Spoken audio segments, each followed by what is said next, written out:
మాట్లాడు. అందరికీ నమస్కారం.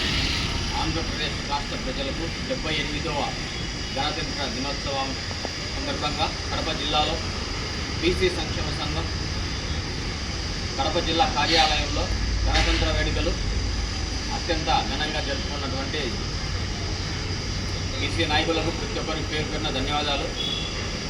మనము ప్రతి సంవత్సరం గణతంత్ర దినోత్సవాలు జరుపుకుంటున్నాం. కానీ దేశం పైన భక్తితో ఆ ఒక్కరోజే వస్తుందా అని అడుగుతున్నాం. ప్రతిరోజు దేశం మీద దేశ ప్రజల మీద భక్తితో భయంతో బతకాల్సిన అవసరం ఉంది.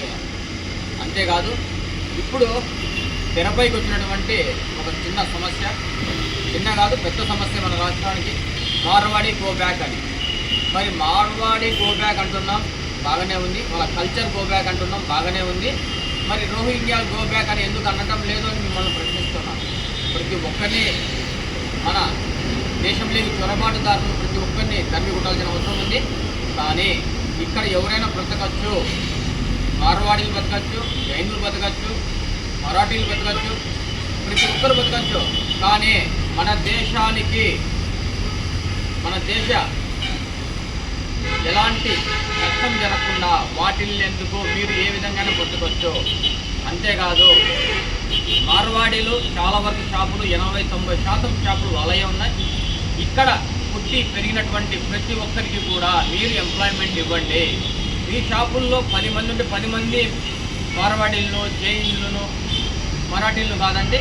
ఇక్కడ ఉన్నటువంటి ఆంధ్రదేశ రాష్ట్ర, తెలుగుదేశ రాష్ట్రాల్లో ఉన్నటువంటి ప్రతి ఒక్కరికి ఎంప్లాయ్మెంట్ ఇవ్వండి. 10 మందిలో 5 మందికైనా ఎంప్లాయ్మెంట్ ఇవ్వండి. మా వ్యాపారాలు ఇలాగ మీరు చేస్తున్నారు, చేయండి, తప్పులేదు. ఎందుకంటే మీకు ఆర్థిక స్తోమత ఉంది, ఇక్కడ ఉన్న వాళ్ళకి ఆర్థిక స్తోమత లేదు. దానికి కాకుండా అది బేస్ చేసుకోకుండా ఎంప్లాయ్మెంట్ ఇవ్వండి. అంతేగాని దౌర్జన్యాలు చేసి ఎవరి మీదైనా కానీ గలాటలు కానీ ఏమైనా చేస్తే మార్వాడి గో బ్యాక్ అనేది మళ్ళీ తెరపైకి వస్తుంది. రోహింగ్యాలు go back, Marwadi culture go back అంటున్నారు. రోహింగ్యాలు ఖచ్చితంగా బంగ్లాదేశీ రోహింగ్యాలను, బంగ్లాదేశ్ ముస్లింలను ఖచ్చితంగా భారతదేశం నుండి గో బ్యాక్ అనాల్సిందే. కానీ మార్వాడీలు, జైన్లు, సిక్కులు, మరాఠీలు మన హిందువులే. అది ఒక్కరోజు తెలుసుకొని వెలగండి అని ఈ సందర్భంగా తెలియజేస్తూ సెలవుస్తున్నాను. జై భారత్ మాతాకి, భారత్ మాతాకి, జై భారత్ మాతాకి.